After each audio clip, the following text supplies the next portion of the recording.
Copernic et Galilée.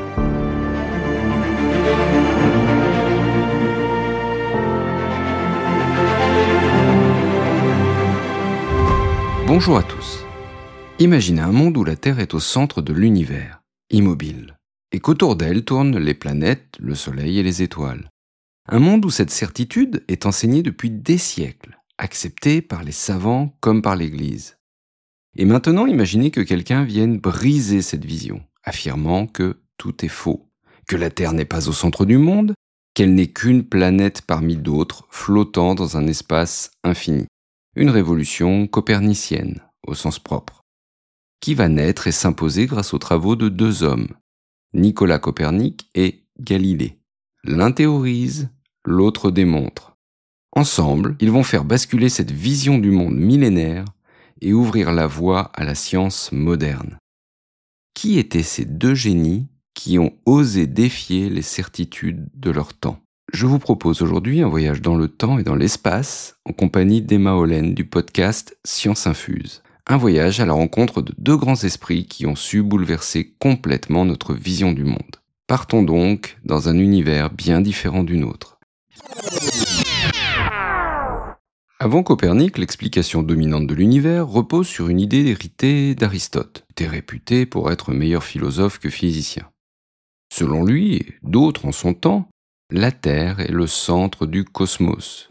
Elle est immobile, et tout, depuis la Lune et les planètes jusqu'au Soleil et aux autres étoiles, tourne autour d'elle. Cette théorie a le mérite d'être intuitive, car on voit bien le Soleil décrire un arc de cercle d'un bout à l'autre de l'horizon durant la journée. Mais le problème, c'est qu'elle manque de précision. Le mouvement des planètes en particulier semble erratique. Elles avancent, puis ralentissent, font demi-tour, puis reviennent sur leur trajectoire première. C'est d'ailleurs ce qui leur vaut leur nom, planétès, qui en grec signifie errant ou vagabond. Pour régler ce souci un peu gênant, Ptolémée, un astronome grec du IIe siècle, propose une nouvelle théorie. La Terre est toujours au centre de l'univers, mais les planètes tournent désormais sur des orbites d'orbites, qu'on appelle des épicycles. En gros, elles décrivent un cercle autour de la Terre, mais sur ce cercle, elles suivent une autre orbite complémentaire qui permet d'expliquer pourquoi elles semblent revenir en arrière de temps à autre. Ouf, l'honneur est sauf. Et le système dit ptolémaïque perdure ainsi durant pas moins de 14 siècles, notamment grâce au soutien de l'Église qui y voit une preuve de la création divine. Dans la Bible, en effet, on précise que Dieu crée d'abord la terre, puis le soleil et les autres astres. On dit aussi que le soleil se lève et se couche, et que la fixité de la terre est une manifestation de sa perfection divine. Ainsi, pendant longtemps, le modèle fonctionne, enfin plus ou moins. Oui, car plus les observations astronomiques deviennent précises, plus on s'aperçoit que le modèle de Ptolémée ne colle pas tout à fait. On rajoute des épicycles sur des épicycles sur des épicycles. Un vrai casse-tête, bien loin de la simplicité du modèle prôné par Aristote. Et c'est dans ce contexte qu'arrive au XVIe siècle un chanoine polonais du nom de Nicolas Copernic. Il naît en 1473 à Toruń, dans l'actuelle Pologne. Étudiant brillant, il fait ses études en Italie, où il découvre l'astronomie. Oui, mais Copernic n'est pas astronome de profession. En fait, il est médecin, juriste, mais surtout passionné par les mathématiques et l'observation des étoiles. Il passe des années à étudier les anciens modèles et aboutit à une idée révolutionnaire qui tient en 3 points. Le Soleil et non la Terre est au centre du système, la Terre tourne sur elle-même en 24 heures et elle effectue une révolution autour du Soleil en 1 an. Une hypothèse audacieuse qui simplifie les calculs astronomiques et explique mieux le mouvement des planètes. Mais Copernic hésite. Il sait que son modèle va à l'encontre de tout ce que l'on croit depuis des siècles. Et redoutant de s'attirer les foudres de l'Église et de ses pairs, il attend 30 ans avant de publier son livre, De Revolutionibus Orbium Celestium, en 1543. Il meurt quelques semaines après, laissant derrière lui une théorie qui reste donc confidentielle. Et il faut dire qu'au XVIe siècle, très peu de savants adhèrent à ce modèle. Certains le trouvent intéressant, mais purement spéculatif. D'autres le rejettent totalement. L'un des seuls qui ose y adhérer publiquement, Giordano Bruno, est envoyé au bûcher. Autant dire que Copernic a bien fait de rester prudent. Mais bientôt, un autre esprit brillant reprend le flambeau. Nous sommes en 1609 en Italie. Galileo Galilei, que nous appelons simplement en français Galilée, est aussi un esprit brillant. Mais contrairement à Copernic, le timide, c'est un homme au caractère bien trempé, qui aime la controverse et qui n'hésite pas à ridiculiser ses adversaires. Professeur de mathématiques à Florence, il s'intéresse à tout. La chute des corps, le pendule, la résistance des matériaux. Et il entend parler d'une invention qui circule en Europe, une lunette grossissante. Il la perfectionne et pointe son instrument vers le ciel. Et ce qu'il découvre change tout. Tout d'abord, la Lune n'est pas une sphère parfaite, comme Aristote l'avait affirmé, mais une surface accidentée avec des montagnes et des cratères. Ensuite, Jupiter possède des lunes qui tournent autour de lui et non autour de la Terre. Et enfin, et surtout, Vénus présente des phases, comme la Lune, ce qui lui permet de prouver qu'elle tourne autour du Soleil. Ces observations confirment en partie le modèle de Copernic. Pour Galilée, il ne fait plus de doute que la Terre n'est pas le centre de l'univers. Mais il y a un problème. L'Église ne veut pas en entendre parler. Alors au début, Galilée suit l'exemple de Copernic. Il reste prudent. Il cherche des soutiens, notamment auprès du pape Urbain VIII qui l'encourage, tant qu'il présente ses idées comme des hypothèses et non comme des vérités absolues. Soyez prudent. Oui.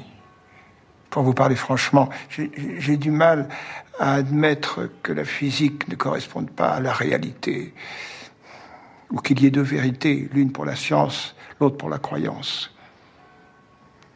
Comment la vérité pourrait-elle être deux ? Je souhaite que vous écriviez un livre sur les deux grands systèmes du monde. Le modèle d'Aristote et de Ptolémée et celui de Copernic. Naturellement, vous expliquerez les deux systèmes et sans prendre parti. Oui, sauf que Galilée est un provocateur. Il publie en 1632 le Dialogue sur les deux grands systèmes du monde, un livre qui met en scène un débat entre un partisan du modèle géocentrique, où la Terre est au centre du système solaire, et un défenseur de Copernic et de son système héliocentrique. Sauf que le personnage qui défend l'ancienne vision du monde est tourné en ridicule. Son nom, Simplicio, suggère qu'il est simplet, et certains membres du clergé chuchotent même que c'est une caricature du pape lui-même. L'Église réagit cette fois-ci, et Galilée est convoqué devant l'Inquisition. C'est la recherche scientifique qui nous permet de nous rapprocher de Dieu et d'expier le péché originel. Nous, les savants, nous sommes les hommes de Dieu, choisis par lui. Mon ambition est de mieux comprendre l'univers pour me rapprocher davantage de lui. Alors je suis le chemin qu'il m'a tracé. Car sans lui, je ne pourrais rien. En 1633, il est jugé pour hérésie et contraint d'abjurer ses idées. Selon la légende, après avoir renié publiquement l'héliocentrisme, il aurait murmuré « Et pour si muove » et pourtant elle tourne. Bon, l'anecdote est fausse, mais l'image reste. Et elle illustre bien la force de ses convictions. Il passe les dernières années de sa vie en résidence surveillée, aveugle, mais convaincu d'avoir raison. Galilée meurt en 1642, mais ses idées ne disparaissent pas.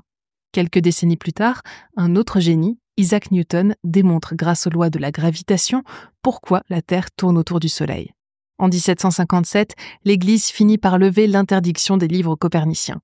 Il faut attendre 1822 pour que l'Église autorise l'enseignement du système de Copernic. Et enfin, en 1992, soit près de 350 ans après son procès, le pape Jean-Paul II reconnaît officiellement que Galilée avait raison et que l'Église s'était trompée. Comme l'écrit en 1938 le dramaturge allemand Bertolt Brecht dans sa pièce La vie de Galilée, je cite, « Celui qui ne connaît pas la vérité, celui-là n'est qu'un imbécile. Mais celui qui la connaît et la qualifie de mensonge, celui-là est un criminel. » Une pensée qui reste au cœur de notre époque actuelle. Mais c'est une autre histoire. Merci d'avoir écouté cet épisode sur cette révolution astronomique qui a changé notre vision du monde. J'espère qu'il vous a plu et qu'il vous a appris plein de choses sur ces deux génies qui ont osé regarder le ciel différemment. N'hésitez pas à écouter le podcast Science Infuse avec lequel nous avons fait cet épisode en collaboration. Vous apprendrez plein de choses passionnantes sur la science en général. N'hésitez pas non plus, si vous utilisez Spotify, à me laisser votre avis sur l'épisode. La section commentaires est ouverte. Vous pouvez me donner votre avis, me faire des suggestions, d'autres révolutions scientifiques à traiter peut-être. Et plus largement, me contacter sur les réseaux sociaux. Vous trouverez toutes les infos en description. Et on se retrouve très bientôt pour une nouvelle page d'histoire.